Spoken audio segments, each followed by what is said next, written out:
Viewers, उम्मीद करती हूँ कि आप सब खैरियत से होंगे। आज की वीडियो आप सबके लिए बहुत ज़्यादा इम्पोर्टेंट है, हर एक स्टूडेंट के लिए जो बोर्ड के एग्ज़ाम्स देता है। पाकिस्तान के अंदर आपको पता है कि 9th 10th first year second year सबसे ज़्यादा इम्पोर्टेंट एग्ज़ाम्स होते हैं। उसके बाद यूनिवर्सिटी के भी एग्ज़ाम्स होते हैं, वो भी इम्पोर्टेंट होते हैं, लेकिन ये वाले बोर्ड के एग्ज़ाम्स जो हैं वो बहुत ज़्यादा इम्पोर्टेंट होते हैं, क्योंकि आपको नहीं पता आपका पेपर कैसा आएगा और आपको नहीं पता कि आपका पेपर कौन चेक करेगा। और आप जस्ट पेपर जाके दे देते हैं और अपने रिज़ल्ट का इंतज़ार करते हैं। बहुत से बच्चे ऐसे होते हैं जो कहते हैं हम तो पेपर पूरा लिख के आए थे, एग्ज़ामिनर ने हमारे साथ जो है वो गलती कर दी है, उसने हमारे साथ ज़्यादती कर दी है, हमारे नंबर कम दिए हैं, हमारा पेपर गलत चेक हो गया है। तो आज की वीडियो आप सबके लिए बहुत ज़्यादा अहम है, क्योंकि इसके अंदर मैं आपके इस तरह के हर किस्म के डाउट क्लियर कर दूँगी, उन बच्चों को की भी बात को क्लियर कर दूँगी जो ये कहते हैं कि हम पूरा पेपर करके आए थे लेकिन हमारे नंबर कम आए। और उन बच्चों की भी बातों को क्लियर कर दूँगी जो कहते हैं कि हमने तो कुछ लिखा ही नहीं था और हमारे नंबर अच्छे आ गए। और वो बच्चे जो पहली दफ़ा बोर्ड के एग्ज़ाम्स दे रहे हैं या फिर दूसरी तीसरी दफ़ा दे रहे हैं, यानी कि सप्ली के नहीं, 9th के बाद 10th के दे रहे हैं, फर्स्ट ईयर के दे रहे हैं, सेकंड ईयर के दे रहे हैं। टीचर्स वो सारे जो अपने बच्चों को बोर्ड के एग्ज़ाम्स की तैयारी करवाते हैं, तो ये उन्हें क्या-क्या बातें ध्यान में रखनी चाहिए पेपर के लिए, वो चीज़ें हम यहाँ पे आज की वीडियो के अंदर देखेंगे। क्योंकि मैंने खुद बोर्ड के एग्ज़ाम्स जो हैं वो मैंने चेक किए हैं, काफ़ी ज़्यादा पेपर्स चेक किए हैं। और पेपर चेक करते हुए कुछ रूल्स होते हैं जिनको फॉलो करते हुए हम लोग पेपर चेक करते हैं। इसलिए मैं आपके साथ अपना नॉलेज शेयर कर रही हूँ, सिर्फ इस पॉइंट ऑफ व्यू से कि आप पेपर को अच्छे तरीके से अटेम्प्ट करें और अटेम्प्ट करने के बाद आप एक अपनी एक्सपेक्टेशंस को बहुत हाई ना करके रखें। अगर आप एक एवरेज स्टूडेंट हैं कि आप समझें कि आपने पूरा पेपर अटेम्प्ट किया था तो आपकी ड्यूटी पूरी हो गई है और अब आपके बड़े अच्छे मार्क्स आ जाएँगे। इन केस कि आपने तैयारी नहीं थी की और आप कहें कि मैंने एक रात में पढ़ के बहुत ज़्यादा दे दिया है। और उन बच्चों के लिए भी जो कहते हैं कि हम अल्लाह के भरोसे जो है वो पेपर दे आए हैं, दुआएँ करते रहते हैं, नमाज़ें पढ़ते हैं कि पेपर हमारा अच्छा हो जाए। तो क्या करना चाहिए आपको? सबसे पहले मैं खुद भी जब पेपर करती थी तो सबसे पहला मैं आपके लिए कन्फ्यूजन दूर कर दूँ कि पेपर चेकर किस पॉइंट से चेक करते हैं और लिखने वाले को किस लिहाज से लिखना चाहिए। मैं जब खुद पढ़ती थी और उस टाइम पे जब मैं पेपर करती थी तो मुझे एक चीज़ बहुत ज़्यादा कन्फ्यूज़ करती थी। वो ये चीज़ कन्फ्यूज़ करती थी कि मुझे किस सीक्वेंस में पेपर लिखना चाहिए। आप लोगों को पता है कि बोर्ड एग्ज़ाम्स में आपका जो बुक होती है उसको पोर्शंस में डिवाइड कर दिया जाता है। शॉर्ट क्वेश्चंस होते हैं, एमसीक्यूज़ होते हैं, लॉन्ग क्वेश्चन होते हैं। एमसीक्यूज़ तो है सबसे पहले अटेम्प्ट होके चले जाते हैं और सेकंड पेपर आ जाता है आपका सब्जेक्टिव पेपर। सब्जेक्टिव पेपर में आप क्या करते हो, आपके पास शॉर्ट क्वेश्चंस के कुछ पोर्शंस होते हैं। लाइक अगर मैं कंप्यूटर सब्जेक्ट की बात करूँ तो उसके अंदर शॉर्ट क्वेश्चंस के 3 पोर्शन होते हैं। 12-12 क्वेश्चंस होते हैं, आपने उसमें से 12-12 नंबर के क्वेश्चंस होते हैं। यानी कि आपने 9 क्वेश्चंस होते हैं 2-2 नंबर के और आपने उसमें से 6 क्वेश्चन करने होते हैं, 3 आपके पास चॉइस पे होते हैं। और फिर आपके पास लॉन्ग में होते हैं 5 क्वेश्चन, उसमें से 3 आपने करने होते हैं। तो मैं हमेशा कन्फ्यूज़ हो जाती थी कि मुझे क्या पेपर जिस सीक्वेंस में दिया गया है वही सीक्वेंस फ़ॉलो करना चाहिए या फिर मैं जिस सीक्वेंस में क्वेश्चंस को अटेम्प्ट कर रही हूँ उस सीक्वेंस को लेके चलना चाहिए। लाइक मैं कहती हूँ कि मुझे पेपर के अंदर जो क्वेश्चन नंबर पहला क्वेश्चन आपका होता है एमसीक्यूज़ का, वो तो आप सेपरेट से फिल करते हो, सेपरेट पेपर के ऊपर बबल शीट फिल करते हो। सेकंड जो क्वेश्चन होता है, लेट्स सपोज वो शॉर्ट क्वेश्चन का सेक्शन है और थर्ड वाला क्वेश्चन भी शॉर्ट क्वेश्चंस का सेक्शन है। अब मुझे लग रहा है कि मुझे थर्ड वाले क्वेश्चन में जो शॉर्ट क्वेश्चंस हैं वो मुझे ज़्यादा अच्छे से आते हैं, तो पहले मैं इनको अटेम्प्ट कर लूँ। तो और उसको अटेम्प्ट करते हुए मैं कहती हूँ मुझे क्वेश्चन नंबर 1 आता है और उसके बाद मेरा दिल करता है कि मैं क्वेश्चन नंबर 5 को अटेम्प्ट कर दूँ। अब मुझे क्या सीक्वेंस लेके चलना है? अब मैं अपना अगर सीक्वेंस लेके चलती हूँ तो मैं सबसे पहले क्वेश्चन नंबर 3 को अटेम्प्ट कर रही हूँ, तो क्या मुझे उस क्वेश्चन को जो पेपर में उसका नंबर था 3, मुझे 3 ही लिखना चाहिए या फिर मुझे अपना सीक्वेंस नंबर लेके चलना चाहिए कि मैं तो पहले नंबर पे ये वाला क्वेश्चन अटेम्प्ट कर रही हूँ तो मैं लिख दूँ ये मेरा क्वेश्चन नंबर 1 है। ये मुझे बड़ा कंफ्यूज करता था और मैंने इस पे डेफिनेटली ब्लंडर्स किए थे और इसी तरह के ब्लंडर्स जो हैं वो मुझे पेपर में देखने को बहुत ज़्यादा मिले। और इसकी वजह से एग्ज़ाम मुझे चेक करते हुए, मैं पेपर चेक करते हुए फ्रस्ट्रेट हो जाती थी और उस बच्चे पे गुस्सा आता था कि उसे पेपर अटेम्प्ट करने का तरीका नहीं पता। तो आज की वीडियो में सबसे पहले मैं आपको ये बता रही हूँ कि आपको पेपर अटेम्प्ट करते हुए जो क्वेश्चन नंबर हैं अपना सीक्वेंस नहीं बनाना चाहिए, आपको क्वेश्चन पेपर के क्वेश्चन नंबर्स को लिखना चाहिए, क्योंकि पेपर के ऊपर जहाँ पे आपके मार्क्स लगाए जाते हैं फ्रंट पेज के ऊपर, वहाँ पे नंबरिंग होती है, क्वेश्चन नंबर 1 2 3, और उस नंबरिंग की में ब्लॉक्स में लिखा जाता है क्वेश्चन नंबर 1 में बच्चे कितने नंबर आए हैं, क्वेश्चन नंबर 2 में बच्चे कितने आए हैं, क्वेश्चन नंबर 3 में बच्चे कितने आए हैं। यानी एग्जामिनर जो क्वेश्चन पेपर के ऊपर क्वेश्चन के का सीक्वेंस नंबर दिया होता है, उसी सीक्वेंस के लिहाज से नंबर लगाता है। तो आपको अपना सीक्वेंस लेके नहीं चलना, आपको जब क्वेश्चन अटेम्प्ट करना है तो आपको जो क्वेश्चन पेपर पे क्वेश्चन है उसका नंबर लिखना है। लाइक मैं क्वेश्चन नंबर 3 को सबसे पहले अटेम्प्ट कर रही हूँ, तो मुझे वहाँ पे लिखना है कि ये क्वेश्चन नंबर 3 ही है। आपका सीक्वेंस मैटर नहीं करता, तो आप अपने सीक्वेंस को लेके नहीं आपको चलना, क्योंकि एग्जामिनर आपका सीक्वेंस नंबर ना ही देखता है, ना उसके लिए आपका सीक्वेंस नंबर मैटर करता है। तो आप अपना सीक्वेंस नंबर नहीं, आप हमेशा जब भी क्वेश्चन लिखो तो क्वेश्चन पेपर के ऊपर उस क्वेश्चन का जो नंबर है वो आपने लिखना है। ये हो गई पहली बात। दूसरी बात ये हो गई यहाँ पे कि आपका जो शॉर्ट क्वेश्चंस का या लॉन्ग क्वेश्चन का ब्लॉक है, लाइक शॉर्ट क्वेश्चन का मैंने कहा कि आपका एक शॉर्ट क्वेश्चन का सेक्शन है और उस सेक्शन में 9 क्वेश्चन थे और आपने 6 अटेम्प्ट करने थे। तो आपने जब क्वेश्चन को शुरू करोगे तो आपने उस सेक्शन को पूरा अटेम्प्ट करना है। पूरा अटेम्प्ट करने का मतलब है कि आपने ऐसा बिल्कुल भी नहीं करना है कि आपने क्या किया, क्वेश्चन नंबर 3 के सेक्शन को अटेम्प्ट कर रहे थे, उधर क्वेश्चन नंबर 3 के सब सेक्शंस 4 क्वेश्चंस लिख दिए और दूसरे 2 क्वेश्चन जो हैं क्वेश्चन नंबर 5 के सेक्शन से उठा के लिख दिए। एग्जामिनर जो है वो पागल बिल्कुल भी नहीं होता, उसने सिर्फ आपका पेपर नहीं चेक करना होता, उसने हज़ारों पेपर चेक करने होते हैं एक ही क्वेश्चन पेपर के। आपने सेकंड ईयर के एग्ज़ाम्स दिए हैं तो उसने सेकंड ईयर के ही उस एक पेपर के हज़ारों, उस एक क्वेश्चन पेपर के हज़ारों पेपर्स चेक किए हैं। तो आपका वो पहला पेपर नहीं होगा। और लाइक आपने पेपर, आपका पेपर जो है शायद आपके पेपर से पहले वो 1000 क्वेश्चन पेपर पहले से ही आंसर शीट चेक कर चुका है। तो वो उसको क्वेश्चन की नंबरिंग, क्वेश्चंस, हर चीज़ उसके दिमाग में रटी होती है, उसको पता होता है, उसको देख के फ़ौरन से पता चल जाता है कि ये बच्चे ने जो क्वेश्चन लिखा है आउट ऑफ सेक्शन लिख दिया है, या ये बच्चे ने जो क्वेश्चन लिखा है ये तो पेपर में पूछा ही नहीं गया। तो इस तरह के ब्लंडर्स आपने नहीं करने हैं। जिस सेक्शन को लेके चल रहे हैं उस सेक्शन को पहले कंप्लीट करें। अगर आपको नहीं पता तो उसकी जगह छोड़ दें और बाद में जाके दूसरे सेक्शन को शुरू कर लें, और अगर आपको बाद में याद आता है तो उसको बाद में आके फिल करें। लेकिन आपका जो सेक्शन है उस सेक्शन से बाहर आपको क्वेश्चन नहीं लिखना। ये चीज़ एग्जामिनर को फ्रस्ट्रेट करती है और उसकी मर्ज़ी है कि वो आपको किस तरह का ट्रीट करे ना। लेकिन वो ट्रीट अच्छा ही करता है, लेकिन आपको ऐसा बिल्कुल भी नहीं करना। तो सबसे पहला पॉइंट मैंने आपको जो समझाया है वो ये है कि आप लोगों ने कभी भी अपनी नंबरिंग नहीं देनी है। जो क्वेश्चन पे नंबरिंग दी गई है, क्वेश्चन का जब लिखते हो तो उसका जो सेक्शन है वही लिखना है। अब दूसरी कन्फ्यूजन, और सेक्शंस को निकाल के, एक सेक्शन से निकाल के दूसरे सेक्शन के अंदर क्वेश्चन नहीं फेंकने। ये पेपर अटेम्प्ट करने का बहुत बुरा तरीका है। एग्जामिनर ने तो फिर भी आपको नंबर देने होते हैं, तो दूसरे सेक्शन में से भी क्वेश्चन चेक करके तो आपको पहले सेक्शन के अंदर ऐड करके नंबर दे देगा, लेकिन उसको पेपर चेक करने में प्रॉब्लम आती है। उसकी वजह से उसका अच्छा खासा मूड भी खराब हो सकता है कि बच्चे को पेपर अटेम्प्ट करना नहीं आता है, तो वो आपकी स्ट्रिक्ट मार्किंग कर सकता है। यानी आप कहते हैं ना, टीचर के मूड पे डिपेंड करता है।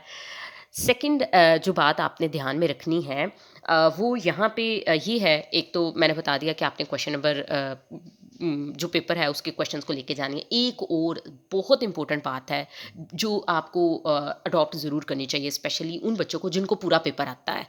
चॉइस जो होती है उसको भी अटेम्प्ट किया करें। सिर्फ वो बच्चे जिनको आते हैं क्वेश्चन, लाइक आपने लॉन्ग लॉन्ग की अगर मैं एग्जांपल देती हूँ, लॉन्ग के अंदर 5 क्वेश्चन थे और उसमें से आपने 3 करने थे, तो आपको लगा कि आपको इसमें से 4 बड़े अच्छे से आते हैं। अगर आपके पास टाइम है तो आप चारों अटेम्प्ट कर दें।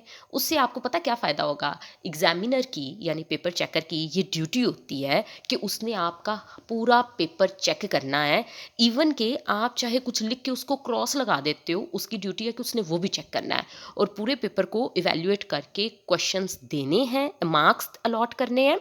लाइक आपने 4 क्वेश्चंस अटेम्प्ट किए हैं तो वो चारों को चेक करेगा और चारों का नंबर डिसाइड करेगा। लेकिन पेपर में तो कहा गया था कि 3 क्वेश्चंस करें, तो वो जो चौथा क्वेश्चन है वो एक्स्ट्रा कंसीडर होगा। अब वो किस क्वेश्चन को वैसा नहीं करेगा कि पहले 3 को कंसीडर करे और चौथे को कहे ये एक्स्ट्रा है, ऐसा नहीं होता है। वो ये है कि वो चारों को चेक करेगा, चारों को मार्क्स देगा। उन चारों में से जिस क्वेश्चन में आपके सबसे कम मार्क्स आए होंगे उसको एक्स्ट्रा कंसीडर करेगा। तो ये एक बहुत बड़ा एडवांटेज है उन बच्चों के लिए जिनको पेपर आता होता है, या उन बच्चों के लिए जो 2 क्वेश्चंस के अंदर कन्फ्यूज़ हो जाते हैं। यार इसका आंसर ये था, ये मुझे आधा आता है, आधा नहीं आता है। इस तरह के जब सिनेरियो होते हैं तो आपको चाहिए, मैं आपको ज़रूर प्रेफ़र करूँगी, क्योंकि मैं चाहती हूँ कि बच्चों के बहुत अच्छे नंबर आएँ, तो मैं आपको ज़रूर रेफ़र करूँगी कि आप जो एक्स्ट्रा क्वेश्चन्स होते हैं, उसको ज़रूर अटेम्प्ट किया करें। आपके पास टाइम है, टाइम को मैनेज करके, ऐसा नहीं हो कि एक्स्ट्रा के चक्कर में इम्पोर्टेंट क्वेश्चन रह जाए जो कंपल्सरी है और उधर से आपका टाइम ख़त्म हो जाए। आपके पास अगर टाइम है, तो एक्स्ट्रा क्वेश्चन्स को ज़रूर अटेम्प्ट करें। बाज़ औक़ात ऐसा भी होता है कि बच्चा अपनी तरफ से आंसर ठीक लिखता है, लेकिन वो उस चीज़ का आंसर नहीं होता है। तो एग्ज़ामिनर जब उस क्वेश्चन को क्रॉस कर देगा, आपने अगर एक्स्ट्रा लिखा होगा, उसको मार्क करेगा, तो जो क्रॉस हुआ होगा क्वेश्चन वो एक्स्ट्रा में कंसीडर होगा, और जो आपने एक्स्ट्रा समझ के अटेम्प्ट किया होगा, उसके आपको नंबर मिल जाएँगे। तो ये इसलिए ये बहुत ज़रूरी होता है। तो एक लायक बच्चा हमेशा उसको चाहिए, और टीचर्स के लिए भी स्पेशली नोट है कि आप अपने लायक बच्चों को ये ज़रूर कहें, जो बच्चे चाहते हैं कि हमारे फुल मार्क्स आएँ, ए ग्रेड आए, उन बच्चों को हमेशा कहें कि टाइम को मैनेज करते हुए क्वेश्चंस सिर्फ वो अटेम्प्ट ना करें। लाइक आपके पास 9 क्वेश्चन है शॉर्ट, और आपने 6 अटेम्प्ट करने थे। अगर आपको 9 आते हैं तो आप 9 के 9 अटेम्प्ट करें, और ये आपके लिए एक सेफ ज़ोन होगा कि इन केस अगर आप सिर्फ 6 करते और 6 में से कोई 1-2 क्वेश्चन आपका गलत हो जाता, क्योंकि आप अपनी तरफ से सही आंसर लिख रहे हो, लेकिन एग्जामिनर के पॉइंट ऑफ व्यू से उसको लग रहा है कि क्वेश्चन कुछ और पूछा गया था, आपने किसी और का आंसर लिख दिया, रॉन्ग अटेम्प्ट आप कर लेते हैं। तो उस केस में फिर आपका एक्स्ट्रा जो कंसीडर किया होगा, एक्स्ट्रा लिखा हुआ क्वेश्चन आपको मार्क्स दे जाएगा। तो ये आपने ज़रूर ऐसा करना है। तीसरा जो है, अब वो बच्चे जो नालायक होते हैं, वो पूरा-पूरा पेपर अटेम्प्ट करते हैं, वो भी एक्स्ट्रा अटेम्प्ट करते हैं, उनके लिए ये बात बिल्कुल भी नहीं है। आपको पूरा पेपर अटेम्प्ट करने का बिल्कुल भी फ़ायदा नहीं होता। एक तो जब एग्ज़ामिनर जो चेक करता है, एक्सपीरियंस लोग जो होते हैं, वो आपके पेपर्स को चेक करते हैं, और आपके पेपर्स को एक्सपीरियंस पेपर लोग चेक करते हैं, और जैसे मैंने आपको बताया कि हज़ारों पेपर चेक करते हैं, तो उनको क्वेश्चंस और आंसर्स रटे-रटाए होते हैं, और टीचर को तो हमेशा आता ही होता है। ऐसा तो पॉसिबल नहीं है कि टीचर को ना आता हो, वो सब्जेक्ट में एक्सपर्ट होता है। और अब तो जो बोर्ड है पूरे पंजाब बोर्ड में, उन्होंने ये चीज़ इम्पोज़ कर दी है कि सिर्फ गवर्नमेंट के जो लेक्चरर हैं, सिर्फ वही पेपर चेक करेंगे, और उसमें भी वो बंदा पेपर चेक करता है जो ऑलरेडी उस क्लास को पढ़ा रहा है। तो यानी उनको तो आपकी बुक्स आती हैं, उनको आंसर हर तरीके से आता है, और इवन के उनको जो क्वेश्चन पेपर मिलते हैं, उसके साथ आंसर की भी मिलती है कि इस क्वेश्चन का ये आंसर बनता है, या ये मेन हेडिंग्स थी, अगर बच्चे ने ये मेन हेडिंग्स लिखी हैं, तो आप इसको इतने नंबर दे दें।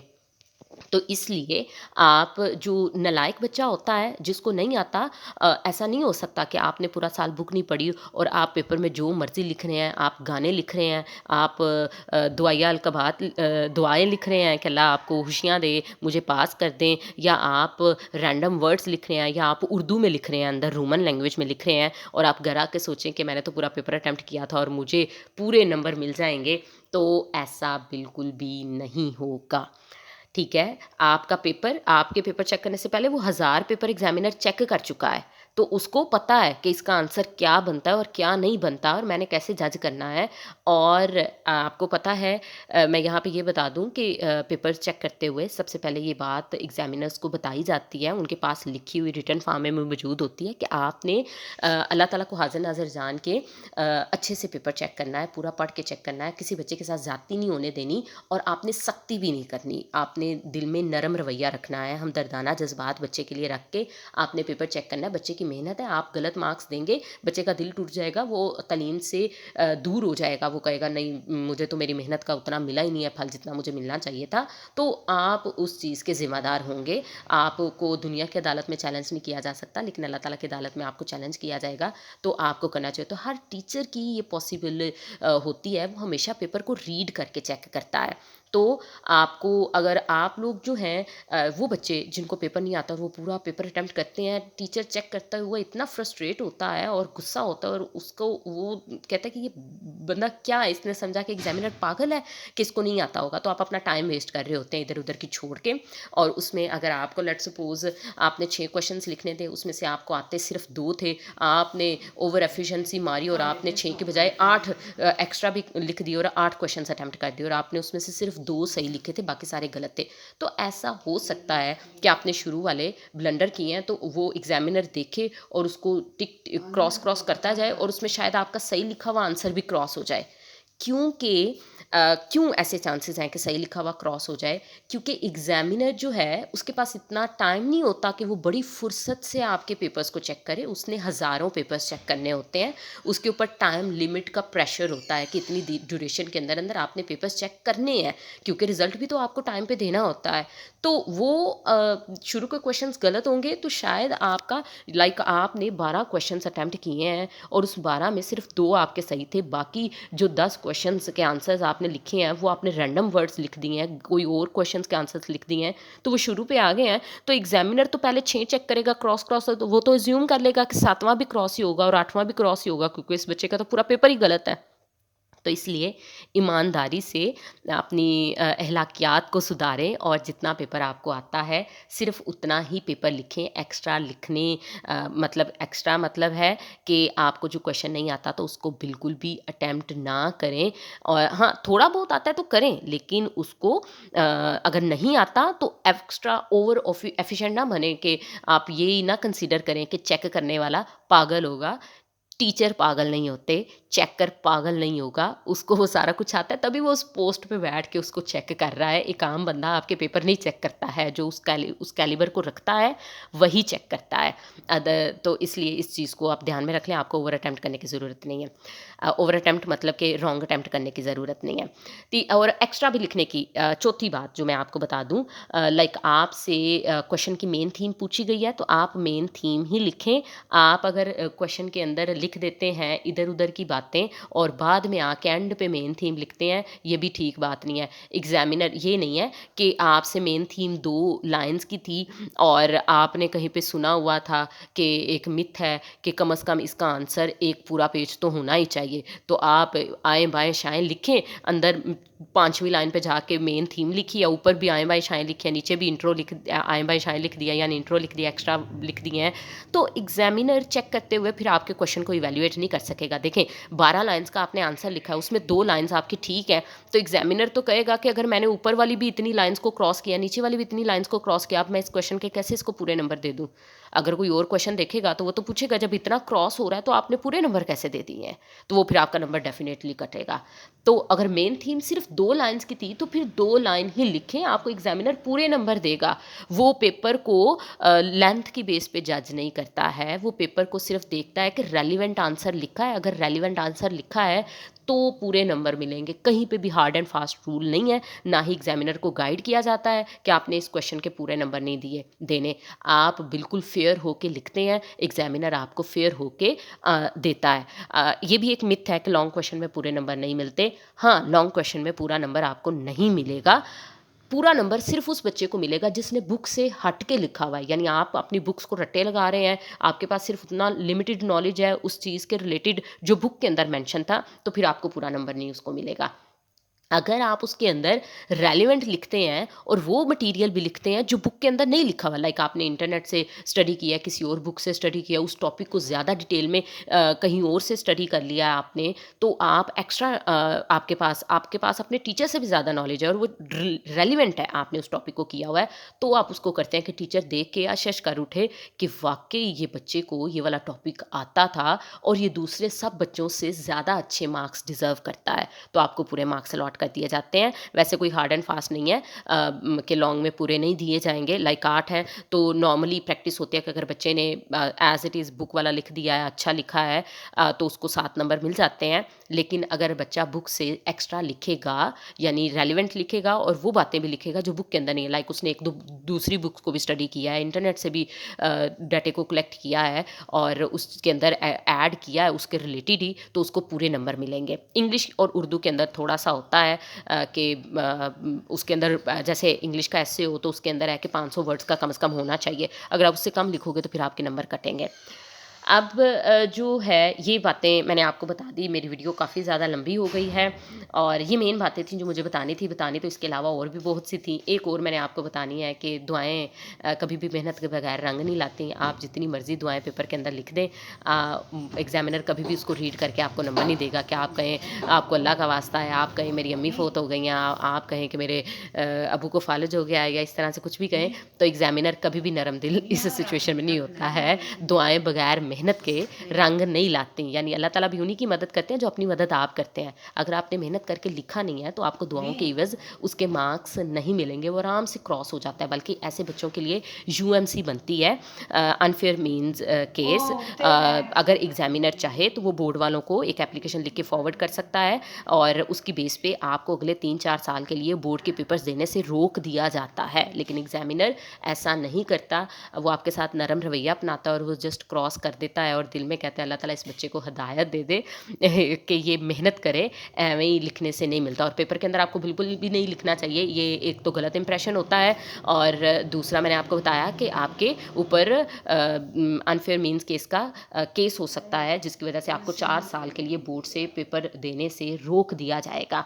तो आपको ये चीज़ रवैया बिल्कुल भी नहीं अपनाना चाहिए। तो आपका कोई क्वेश्चन हो आप कमेंट सेक्शन में पूछ लें, मैं आपको गाइड कर दूँगी। अपना ख़्याल रखिएगा। अल्लाह हाफ़िज़।